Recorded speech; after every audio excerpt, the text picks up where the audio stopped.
मुझे बताएं कि मेंटल हेल्थ इशू क्यों इतना बढ़ता जा रहा है, और ख़ास तौर पे यूथ जिसको निकाल के देखते हो जो कि क्राइम करता है, वो उसकी उम्र होती है 20 से 35 साल और वो ज़हनी मर्ज का शिकार है। क्यों? अगर हम अपने मुल्क की बात करें तो हमारे कंट्री में सबसे पहले किसी साइकोलॉजिस्ट या साइकेट्रिस्ट के पास जाना एक टैबू समझा जाता है कि ये चला गया तो इस पे जो है वो पागल का टैग लगा दिया गया। ये सबसे बड़ी वजह है कि लोग जो है वो हेल्प लेने के लिए नहीं जाते, जिसकी वजह से अवेयरनेस अभी भी बहुत कम है। लोग समझते हैं कि मेंटल हेल्थ इश्यूज़ के लिए तब जाएँ जब जो है बहुत ज़्यादा केसेस बढ़ जाएँ। जब कैसे केसेस बढ़ जाए, जब कोई सुसाइड की बार बार कोशिश कर रहा है फिर हम जाते हैं, या फिर किसी को हेलुसिनेशंस हो रही हैं फिर जाते हैं। किसी ने ट्रीटमेंट के लिए जाना ही नहीं है तो ये ठीक कैसे होंगे। फिर अगर कोई लोग जाते हैं तो टैबू समझा जाते हैं, तुम पागल हो, तुम जा रहे हो, तुम्हें तो कुछ भी नहीं है, अपनी रूटीन चेंज कर लो, ठीक हो जाओगे। जहां हम अपनी फिजिकल हेल्थ का इतना ख्याल रखते हैं तो अपनी मेंटल हेल्थ का ख्याल क्यों नहीं रख सकते। इसीलिए मेंटल हेल्थ भी हमारी इतनी ही ज़रूरी है। और अगर हम अपने यूथ की बात करें तो यूथ में ये मसाइल काफ़ी ज़्यादा बढ़ गए हैं। उसकी वजह यही है कि मेंटल हेल्थ की अवेयरनेस जो है वो ना होने के बराबर है। आपने जितने भी डिपार्टमेंट देखें, कहीं पे कोई साइकेट्रिस्ट या साइकोलॉजिस्ट मौजूद है, कहीं पर भी मौजूद नहीं है। और आजकल जो है इस चीज़ की ज़्यादा ज़रूरत है कि हर डिपार्टमेंट में एक ना एक जो है वो साइकोलॉजिस्ट लाजमी होना चाहिए, क्योंकि मेंटल हेल्थ के मसले हर किसी के साथ हैं। डॉक्टर फतिया, रेप जैसा जो क्राइम होता है उसके पीछे एक शख्स की क्या सोच होती है? क्या उसका दिमाग में, कहते हैं ना कि वो चल रहा होता है कि एक औरत को जबरदस्ती जबरन रेप करते हैं। बिल्कुल, अगर इसकी बात की जाए तो ये एक पर्सनालिटी का डिसऑर्डर है, एंटी सोशल पर्सनालिटी। और जितने भी ये पर्सनालिटी के डिसऑर्डर हैं ये बचपन से इंसान में डेवलप होते हैं। बचपन से कैसे डेवलप होते हैं? वो अपने घर में डोमेस्टिक इश्यूज देखता है कि मेरे माँ बाप जो है वो आपस में झगड़ा कर रहे हैं, उसने वो चीज़ें देखी हैं, या फिर उसको बचपन में कोई सेक्चुअल अब्यूज़ किसी ने किया हुआ, तो वो उसकी पर्सनैलिटी में कहीं ना कहीं ठहराव आ जाता है। फिर वो दूसरों को मारना, पीटना, उनका रेप करना आसान समझता है। आपने एक इंसिडेंट देखा होगा, कराची में एक बाबा जी ने जो है वो अपनी वाइफ को कत्ल कर दिया था और उनके चेहरे पे कोई भी शर्मिंदगी नहीं। तो इस तरह के लोगों के चेहरे पे कोई भी शर्मिंदगी का एहसास नहीं होता, उन्हें नहीं कोई भी गिल्ट होता कि उन्होंने कोई गलत काम किया। उन्हें यही लगता है कि उन्होंने जो भी किया वो ठीक है, वो राइट समझते हैं अपना। तो ऐसे लोग जो हैं बचपन से ही उनके अंदर कोई ना कोई एग्रेसिव होता है, कोई एग्रेशन होता है जो वो इस तरह करके निकालते हैं। अच्छा, आपने देखा है कि एक वाकया अभी हुआ जिसमें कोयटा में वाकया हुआ है जिसमें एक शख्स ने अपने बच्चों को भी कत्ल कर दिया, अपनी अहलिया को भी मार दिया और खुद भी अपने को गोली मार ली। उस शख्स के दिमाग में क्या ऐसा क्राइम था या क्या ऐसी चीज चल रही थी जिसकी बिना पे उसने इतना बड़ा कदम उठाया?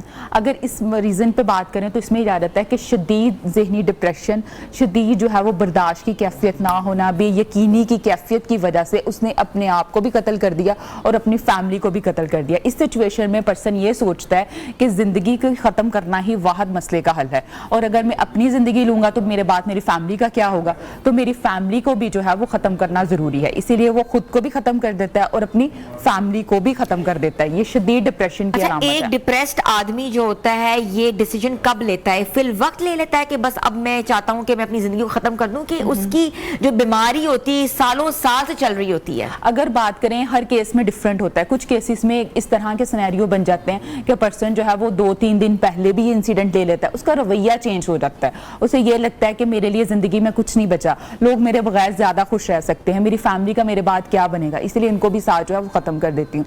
अब कल जो एक केस था उसमें एक 14 साल का बच्चा था। 14 साल के बच्चे ने 2 दफ़ा जो है वो सुसाइड की कोशिश की।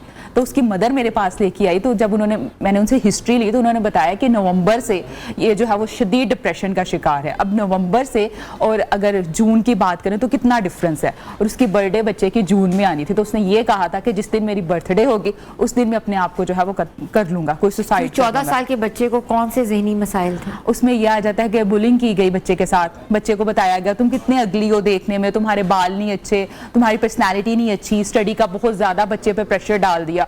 O लेवल्स उसने करना था, तुम्हारी बहनों ने इतने मार्क्स लिए, तुम्हें भी अच्छे मार्क्स लेने चाहिए। अब बच्चे की जो मदर थी वो आउट ऑफ कंट्री गई हुई थी, बच्चे के पास जो है वो कैथारसिस करने के लिए कोई भी नहीं था। उसे यही लगा कि मर जाना ही मेरी ज़िंदगी का वाहिद हल है। तो इस सिचुएशन में बच्चों को या कोई भी हो उसको मोरल सपोर्ट की बहुत ज़्यादा ज़रूरत होती है। उनकी पर्सनैलिटी चेंज होना शुरू हो जाती है, वो अलग थलग होना शुरू हो जाते हैं, उनको यही लगता है कि बस अब कोई ना कोई ऐसी चीज़ हो कि हम अपने आप को ख़त्म कर लें। अच्छा, आपको लगता है जितने भी ये सारे क्राइम्स हुए हैं, जितने भी सारा ये कोई वाकयात हो रहे हैं, ये चाइल्डहुड ट्रॉमास की वजह से हो रहे हैं? चाइल्डहुड ट्रॉमा भी उसकी एक वजह है, और इसके अलावा आपके इर्द गिर्द का इन्वायरमेंट में, अगर आप अपने इर्द गिर्द के इन्वायरमेंट में देखते हैं कि जैसे कि पाकिस्तान के हालात है कि लोग कहते हैं महंगाई बहुत ज़्यादा है, बिजली के बिल अदा नहीं हो रहे, तो करंट सिचुएशन की वजह से भी लोगों ने पिछले साल की बात करें तो बहुत ज़्यादा जो है वो खुदकुशी की है। तो इसकी मल्टीपल रीजंस हैं। डॉक्टर फातिया, ये बताइएगा कि मेंटल हेल्थ तो एक सब्जेक्ट है, इसके अंदर कितनी शाखें आती हैं, कौन कौन से डिसऑर्डर्स आते हैं जो कि मेंटल हेल्थ का शिकार होते हैं, और लोगों को ड्यूल पर्सनालिटी भी होती है, किसी को नार्सिसिज्म भी होता है, किसी को डिल्यूजन्स भी आ रहे होते हैं, हेलुसिनेशंस भी आ रहे होते हैं।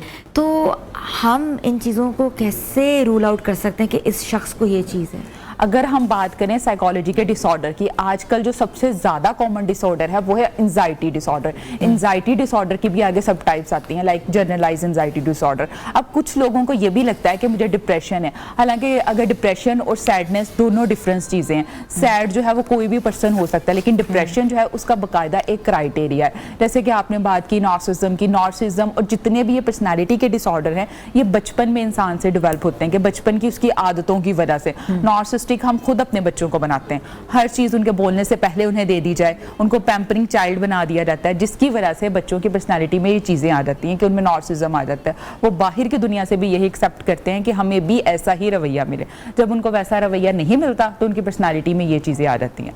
फिर अगर बात करें एंजाइटी डिसऑर्डर, तो एंजाइटी डिसऑर्डर आजकल सबसे ज़्यादा कॉमन है। 80% लोगों को एंजाइटी डिसऑर्डर। एंजाइटी डिसऑर्डर में भी कौन सा? जनरलाइज। अब कुछ लोग आपने अक्सर देखा होगा माइग्रेन की मेडिसिन ले रहे हैं, स्टमक में इशू है, वो एक्चुअली उनको बिहाइंड द सीन अगर बात करें तो उनको एंजाइटी के इश्यूज हैं। तो उनकी एंजाइटी पे काम किया जाता है कि अगर आपकी एंजाइटी के इश्यूज ठीक हो गए तो आपका माइग्रेन और आपके स्टमक के इशू जो है एसिडिटी वगैरह वो खुद ब खुद ठीक हो जाएंगे। आपने अपनी इन चीज़ों पे काम करना है।